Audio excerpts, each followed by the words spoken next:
The hidden psychological effects of living online. Sounds polite, like a TED Talk you half watch while eating cereal. But what it really means is this. Your brain did not sign up to live inside a glowing rectangle that screams opinions, notifications, and ads for posture-correcting chairs at all hours. We're going to peel back the digital curtain and poke at the weird, quiet ways the internet has rearranged your thoughts, habits, and sense of reality. Without asking permission, think of this as a guided tour of your own mind. Except the guide is sarcastic and keeps pointing out the gift shop exits you never noticed. Number 1. Phantom audience. You're alone, completely alone. No one is watching, and yet your brain is convinced you're on stage. You sit on your couch, scrolling through nothing in particular, and suddenly become aware of your posture. You adjust it.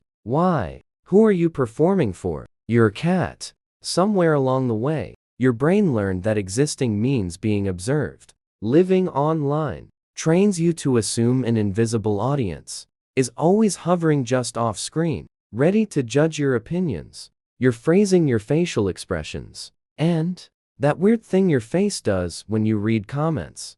Psychologists call this the imagined audience, a concept usually reserved for teenagers who think everyone notices their bad haircut. The internet took that phase and said, cute, let's make it permanent. Social platforms reward visibility, reactions, and validation, so your brain starts narrating your life like it's content. You don't just experience things anymore. You pre-edit them mentally. Is this story worthy? Is this postable? Is this version of me acceptable? The result is a low-level performance anxiety baked into daily life. Even silence feels awkward now, like a live stream that's buffering. Basically, your brain thinks it's famous, but only in the most stressful unpaid way possible. Number 2. Dopamine dead. Imagine you open your phone to check the time, and somehow emerge 20 minutes later, knowing 3 new scandals, 1 life hack you'll never use,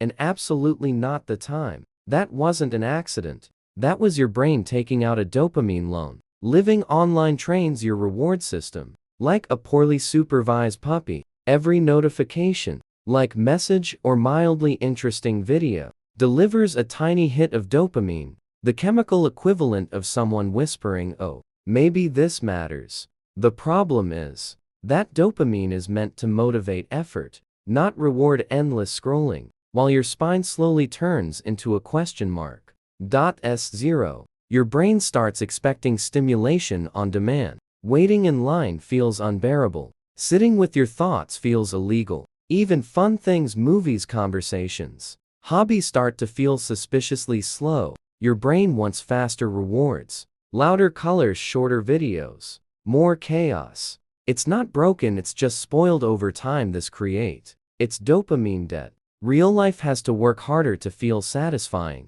Achievements feel oddly flat. You refresh apps without knowing why, like a lab rat pressing a lever that no longer dispenses food, but might this time. And when the stimulation stops, your brain throws a tantrum. Restlessness, boredom, irritation. Classic withdrawal symptoms from a substance called the internet.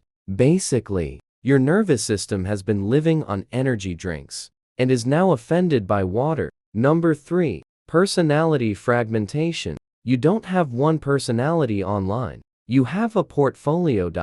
There's the professional version of you, who uses punctuation responsibly and pretends to enjoy productivity. There's the sarcastic version, who lives in comment sections. There's the wholesome version, you deploy around relatives. Maybe there's even an anonymous gremlin account, where your inner thoughts roam free, like raccoons in a dumpster. Your brain keeps track of all of them. By the way, every single one.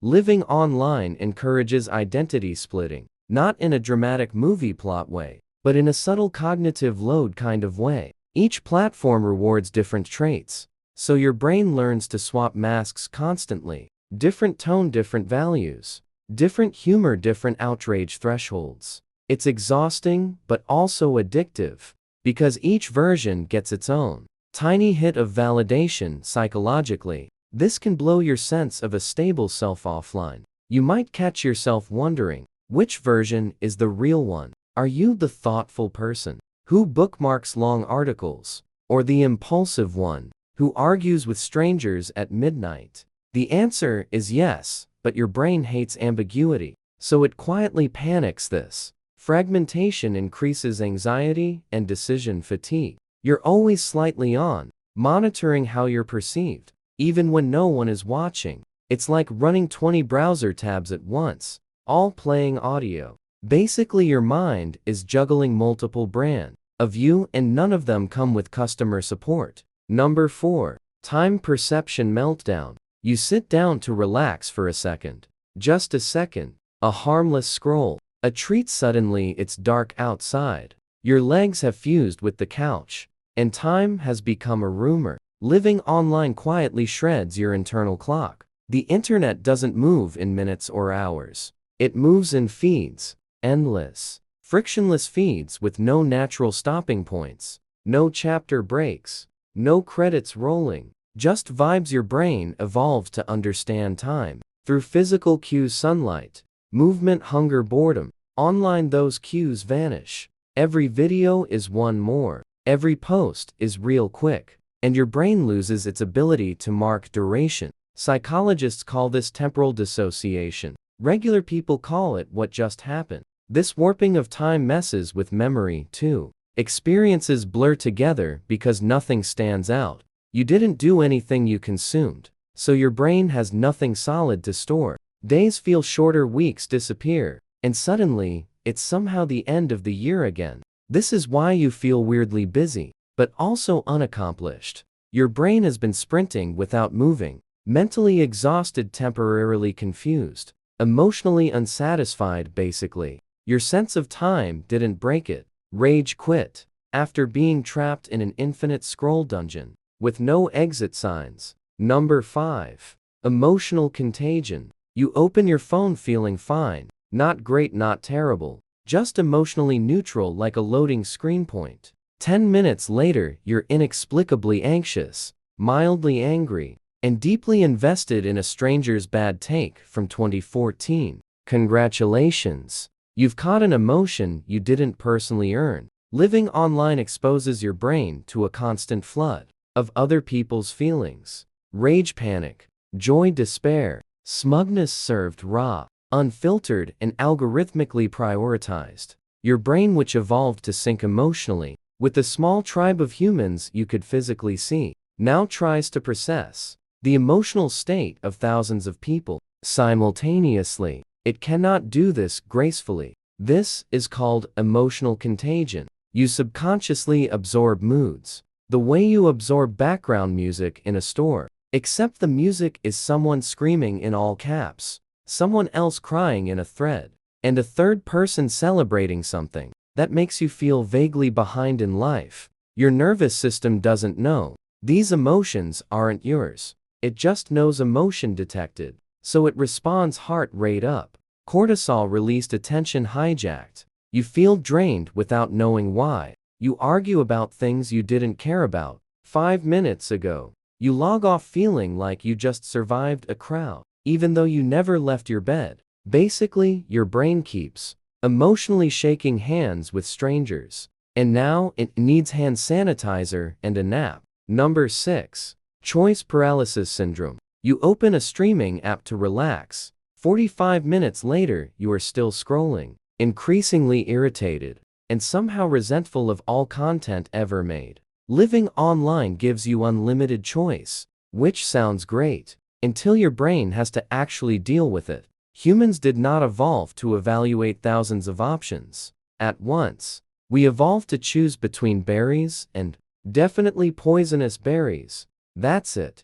That was the menu online. Everything is an option. Every opinion, lifestyle, hobby, career path, workout routine, diet, aesthetic, and personality type is presented as available and achievable right now. If you just optimize harder, your brain tries to compare them all, fails immediately, and responds by freezing, like a computer that just opened too many tabs. This leads to decision fatigue. Small choices feel exhausting. Big choices feel terrifying. You second guess yourself constantly, because somewhere out there is a better option. And the internet will not let you forget that. Even relaxing feels like a decision you're doing wrong psychologically. This creates chronic, low-grade anxiety and dissatisfaction. You're not unhappy because your life is bad.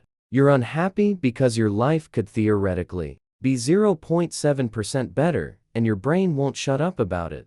Basically, your mind is stuck in a digital supermarket aisle, staring at 900 brands of cereal slowly starving. Number 7. Self-comparison spiral. You're reminding your own business, existing at a perfectly acceptable level, when suddenly boom, you see someone your age who is richer, fitter, happier, calmer, better dressed, and somehow awake at 5 o'clock a.m. on purpose. Living online turns comparison into a background process. Your brain runs constantly. Social platforms don't show reality. They show highlight reels. Your brain knows this intellectually, but emotionally, it panics anyway. It treats curated success like a personal performance review you forgot to prepare for. Psychologists call this upward social comparison, and it's useful in small doses. Online, it's industrial strength. You're exposed to thousands of people doing bad than you in very specific, very visible ways. Your brain starts scanning for deficiencies, like it's being graded. Why aren't you more productive? Why aren't you glowing? Why don't you have a side hustle and a morning routine that involves sunlight? This constant comparison on your road self-esteem and distorts progress. You forget how far you've come because someone else is always further ahead, or at least appears to be. Satisfaction becomes impossible because the finish line keeps moving. Every time you refresh, basically, your brain is comparing your behind-the-scenes footage to everyone else's movie trailer, and then acting shocked when it feels inadequate. Number 8. Outrage addiction. You tell yourself you're just staying informed, just keeping up, just being responsible, but somehow you're furious again at people you've never met, about situations you can't influence, using information that may or may